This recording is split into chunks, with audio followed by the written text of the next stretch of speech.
سر میرے کچھ سوالات ہیں آپ سے، اگر 1-2 منٹ اگر اوپر بھی ہو جائے تو جی اس بسم پر۔ اللہ بسم اللہ جی. سر میرے سوال ہیں، جیسے جامع ترمذی میں حدیث نمبر 3747، اس میں کیا لکھا؟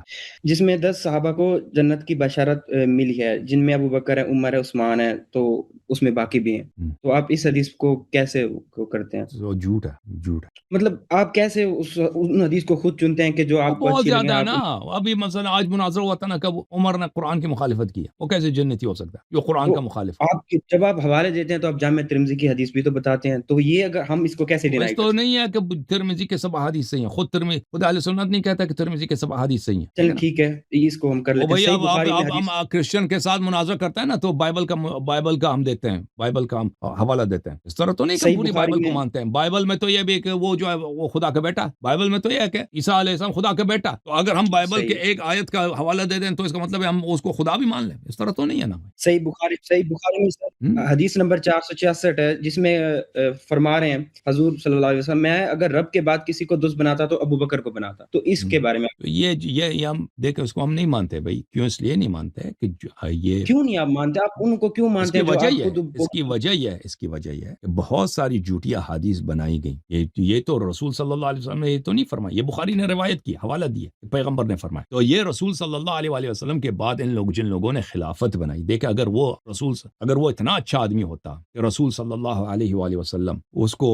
مثلا اس سے راضی ہوتے تو حضرت صدیقۃ الطاہرہ فاطمۃ الزہرا سلام اللہ علیہا ان سے ناراض نہ ہوتی. کیونکہ آپ ان کے رسول فضائل، اللہ صلی آپ اللہ ان کے علیہ وسلم نے فرمایا کہ جس سے فاطمۃ الزہرا سلام اللہ علیہ ناراض ہے، اس سے میں ناراض ہوں، اس سے اللہ ناراض ہے. ٹھیک ہے نا. اور اس کے آپ ان علاوہ کے اس فضائل، نے اگر وہ اتنا نیک آدمی ہوتا تو وہ فدق چوری نہ کرتا، فدق پہ ناجائز قبضہ نہ کرتا، اور یہ جھوٹی حدیث نہیں بناتا. انما معاشر الانبیاء لا نورث ما ترکنا صدقہ. اللہ کے قرآن آپ ان فرما کے، رہا ہے کہ جی وورث جی، سلیمان و داؤد. دیکھو جو میں آپ کو ایک بتاتا ہوں، جو لوگ جعلی خلیفہ بنا سکتے ہیں وہ جعلی حدیث بھی بنا سکتے ہیں. ٹھیک ہے نا. آپ ان کے جن فضائل کو مانتے ہیں؟ حضرت ابو بکر، حضرت عمر کے فضائل کو مانتے کوئی ہیں؟ فضیلت نہیں، ان کا کوئی فضیلت نہیں. ان کے بارے میں ساری حدیث جھوٹی ہیں، جو مطلب ان کے بارے میں اور ان حضرت محمد صلی اللہ علیہ وسلم کے بارے میں منسوب کی گئی ہیں، ساری حدیث جھوٹی ہیں۔ ایک بہت بڑا فیکٹری تھا احادیث بنانے کا، ابو بکر کے زمانے میں، عمر کے زمانے میں، اور پھر بالخصوص معاویہ بن امیہ کے زمانے میں، کہ ان لوگوں کو لیجیٹمائز کیا جائے. اور اہل بیت علیہ السلام کے مقابلے میں، امیر المؤمنین علیہ السلام کے مقابلے میں ان کو مقام دیا جائے. اور ان کے اکابر نے اپنی کتابوں میں تصریح کیا، اہل سنت کے محدثین نے، کہ ہمارے علماء نے جھوٹی احادیث بنا دی امام علی علیہ السلام کے مقابلے میں. تو ابو بکر عمر کا دیکھیں، جب ان کے کرتوت ایسے ہیں کہ مثلا وہ دین میں بدعتیں داخل کیا، طلاق کے مسئلے میں مثلا عمر نے طلاق کے مسئلے میں رسول صلی اللہ علیہ وسلم کے حکم کی مخالفت کی، کہ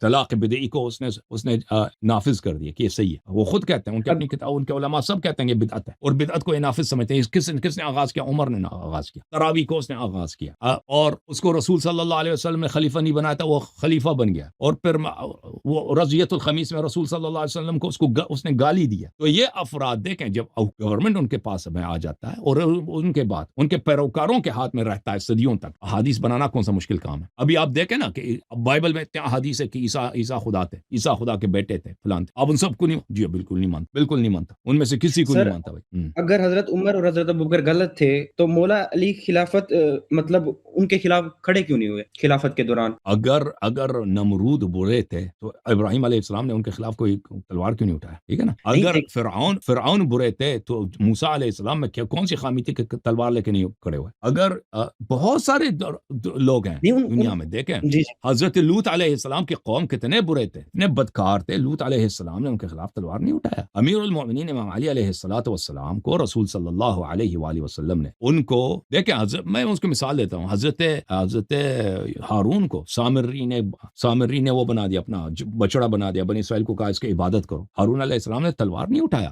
رسول صلی اللہ علیہ وآلہ وسلم 13 سال مکے میں تھے، تلوار نہیں اٹھایا رسول صلی اللہ علیہ سر وسلم. امام علی علیہ السلام کو رسول صلی اللہ علیہ وسلم نے وصیت کیا تھا کہ میرے بعد لوگ آپ کا ساتھ نہیں دیں گے، تو اس لیے آپ تلوار نہ اٹھائیے اور آپ صبر کیجیے. اگر کیا امام علی حضرت علیہ السلام کے پاس سپورٹر ہوتے، کچھ سپورٹر ہوتے، 40-50 آدمی ہوتے، تو بلا شک وہ ابو بکر عمر کو وہ تلوار تلوار کے ذریعے خلافت سے ہٹا دیتے، لیکن ان کے پاس کوئی نہیں تھا۔ کیا سر آج کل ہم دیکھتے ہیں جیسے انٹرنیٹ پہ آیا ہوتا ہے شیعہ حضرات ہوتے ہیں کچھ جو گالیاں دیتے ہیں حضرت عمر کو، حضرت ابوبکر، کیا وہ گالیوں کے لائق ہیں آپ کے نزدیک؟ کامنٹس میں آئے ہوتے ہیں، ہم پڑھتے ہیں ان کے بارے میں برا بھلا کہتے ہیں، مطلب دیکھیں یہ ہمارا عقیدہ یہ ہے کہ جو ابو بکر عمر ہے نا، یہ انہوں نے بہت بڑی غداری کی ہے دین میں، یا ان سے یعنی پورے انسانیت کی تاریخ میں ان جیسا دین کا غدار، رسول صلی اللہ علیہ وسلم کا غدار، قرآن اور سنت کا غدار، انسانیت کا غدار نہیں گزرا، ٹھیک ہے نا۔ اب اس کے اگر کچھ لوگ ان کو برے کہتے ہیں، وہ ان کو چاہیے کہ انٹرنیٹ میں دلائل کے ساتھ بات کریں، کیونکہ بہت سارے لوگ ان کو یہ باتیں سمجھ نہیں آتی، یہ کیسے ان کا کردار کیسا تھا ان کو سمجھ نہیں آتی،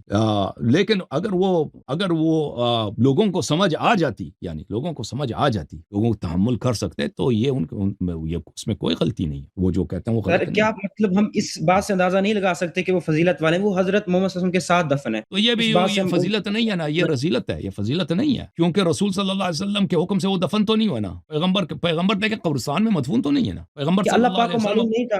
جی تو سنو پیغمبر صلی اللہ علیہ وسلم وہ کوئی قبرستان میں مدفون نہیں، وہ اپنے گھر میں مدفون ہے، یہ ان کا گھر تو نہیں تھا، یہ چوری کے ادھر زبردستی دفن کیے گئے، سمجھ میں آ رہی نا؟ اگر دیکھیں اگر کوئی جنازہ پیغمبر کے ذاتی مکان میں آ کے دفن ہو جاتا ہے، تو یا تو پیغمبر صلی اللہ علیہ وسلم خود انہوں نے وصیت کی ہو، وصیت تو کوئی نہیں کی انہوں نے، یا تو ان کے وصی سے، ان کے جو وارث ہے ان سے اجازت لی جائے۔ ان کا وارث کون ہے؟ ان کے اکلوتی بیٹی ہے، یعنی آپ دیکھیں مسلمین کے ہاں پیغمبر صلی اللہ علیہ وسلم کے بعد میراث کس کو ملتا ہے؟ ان کی ایک ہی بیٹی ہے اور اولاد نہیں ہے، سارا میراث ان کو چلا جاتا ہے، اور جو بیویاں ہیں ان کو 1/8 ملتا ہے، ان کی 9 بیویاں ہیں، 1/8 میں تقسیم ہوگا، آپ کو پتا ہے 1/8 جب 9 میں تقسیم ہو جائے کتنا بنتا ہے پتا آپ کو؟ 1% کچھ 2% سے کم بنتے ہیں، تو عائشہ کا جو حصہ تھا میراث سے وہ کچھ بھی نہیں ہے، 2% بھی نہیں بنتا ہے، 2% بھی نہیں بنتا ہے، گھر مکان سب حضرت زہرا سلام اللہ علیہ کا، ٹھیک ہے نا، ان سے اجازت تو نہیں لیا گیا، امام حسن امام حسین علیہ السلام سے اجازت تو نہیں لیا، اجازت بات سنو، اور پھر اگر ہم کہہ دیں کہ نہیں یہ صدقہ ہے، جو اہل سنت کہتے ہیں کہ پیغمبر کے بعد ان کا میراث اولاد کو نہیں ملتا، صدقہ بن جاتا ہے، تو کب ابو بکر عمر نے مسلمانوں سے اجازت لی ہے کہ بھئی یہ غریب مسلمانوں صدقہ جو غریب مسلمانوں کا حق ہے، تو ہم یہاں پہ اپنا مردہ دفن کرتے ہیں؟ تو اسی لیے جب ابو بکر عمر وہاں پہ دفن ہوئے ہیں، اہل بیت علیہ السلام نے فرمایا کہ اسی وقت ان کو وہاں سے نکالا گیا، ملائکہ آئے اسی وقت ان کو جہنم لے کے گئے، وہ در مدفون نہیں ہے، وہاں سے نکالے جا چکے ہیں ادھر، ٹھیک ہے نا۔ یہ مسلمانوں کا فریضہ بنتا ہے کہ یہ رسول صلی اللہ علیہ وسلم کے ساتھ جو زیادتی ہوئی ہے کہ ان کے ساتھ بغیر اجازت کے ان کے دفن ہوا ہے، ان کو وہاں سے مٹایا جائے۔ جی اور سر ایک دو اور سوال ہیں، جیسے کہ شیعہ حضرات اور مجھے بتاؤ نا یار، یہ جو کہتا ہے نا کہ ابو بکر عمر دفن ہوئے ہیں پیغمبر کے ساتھ، جی بھائی اگر وہ پیغمبر کی مرضی سے دفن ہوا ہے، رضا سے دفن ہوئی، تو بہت بڑی فضیلت ہم مانیں گے، لیکن یہ ثابت کرنا پڑے گا نا۔ آپ ثابت کر کے دکھائیں کہ ان کی رضا سے نہیں دفن ہوئے۔ تو میں نے بھی ثابت کیا نا کہ پیغمبر کا نے حکم تو نہیں دیا تھا کہ یہاں پہ دفن ہو، اور جو یہ پیغمبر کا ذاتی مکان ہے اس میں ان کا حق بنتا ہی نہیں تھا، یہ تو حضرت زہرا سلام اللہ کا پراپرٹی، ابھی اتنا میں نے بات کیا، ان کے پراپرٹی ہے، تو ان کا کہاں سے حق بنتا ہے کہ ادھر دفن ہو جائے؟ تو یہ چوری کے طور پہ، تو ابھی آپ اپنا مردہ کسی کے مکان میں چوری کے طور پہ زبردستی غنڈہ گردی کے ذریعے، کیونکہ آپ کے پاس پاور ہے، آپ ادھر دفن کرا دیں، یہ آپ کی فضیلت ہے یا آپ کی بدماشی ہے؟ ان کا قصور کیا ہوا؟ مطلب وہ تو انتقال کر چکے تھے، ان کا قصور کیا تھا کہ ان کو مطلب آپ ان پر کہہ رہے ہیں کہ انہوں نے زبردستی کی؟ تو ابو بکر نے کہا تھا مجھے یہاں پہ دفن کرو، عمر نے بھی کہا تھا یہاں پہ مجھے دفن کرو نا، تو بدماشی کی ضرورت ہے، یہ تاریخ میں موجود ہے نا۔ ادھر جو دفن ہوا ہے نا، یہ اہل بیت علیہ السلام نے تو نہیں کہا کہ آ جاؤ ادھر ہمارے گھر میں ان کو دفن کرو، انہوں نے خود زبردستی کے طور پہ دفن کرا ہے۔ کون سی تاریخ میں؟ جی بالکل تاریخ میں یہی ہے، ابو بکر کے وفات میں، سب جو کتابیں ابو بکر کے وفات پہ نا اس میں یہی ہے، اور عمر کے وفات میں ان کو کہ عمر نے بھی کہا تھا کہ مجھے یہاں پہ دفن کرو، اور ابو بکر نے بھی کہا تھا کہ مجھے دفن کرو، کہتے ہیں عائشہ سے اجازت لیا، بھائی عائشہ کا حق بنتا ہی نہیں ہے جب عائشہ کا ملک ہی نہیں ہے۔ دیکھیں اگر عائشہ کا ذاتی مکان ہو پھر بھی صحیح ہے کہ بھائی عائشہ نے اجازت دی، کیونکہ عائشہ کا گھر ہے، گھر تو عائشہ کا نہیں تھا نا، گھر تو نبی کا صلی اللہ علیہ وسلم کا تھا، گھر تو شوہر کا ہوتا ہے، بیوی کا ہوتا ہی نہیں۔ یہ پیغمبر صلی اللہ علیہ وسلم کے جو حجرات ہیں، یہ نبی صلی اللہ علیہ وسلم نے اپنے ذاتی پیسے سے خریدے تھے، جب مدینہ تشریف لائے تھے نا، ذاتی پیسے سے خریدے، یہاں پہ حجرات بنائے تھے، اور کبھی انہوں نے یہ حجرات جو ازواج کو بخشے نہیں تھے کہ بھئی یہ ابھی میں ہبہ کرتا ہوں، یہ آپ کا بن گیا، یہ پیغمبر نبی صلی اللہ علیہ وسلم کا ذاتی مکان تھا، سمجھ میں آئی نا آپ کو؟ جی کون سی میں پوچھ رہا ہوں، کون سی بک میں حضرت اب دیکھو آپ دوسرے کالر ہیں، دوسرے کالر میں ان کو لے لیتا ہوں، ٹھیک ہے نا، وہ کہہ رہے ہیں کہ دوسرے کی باری ہے۔ حمیرہ کہاں ہے بھائی؟ حمیرہ کی باری ہے۔ جوم جاؤ، پرواز کرو، کیوں فخر سے سر اٹھا، کیونکہ اللہ تعالیٰ نے تمہیں انتخاب کیا، صراط حق پر صرف تم ہو، صراط ایمان پر صرف کیا، کیونکہ اللہ تعالیٰ نے تمہیں انتخاب کیا، صراط حق پر صرف تم ہو، صراط ایمان پر صرف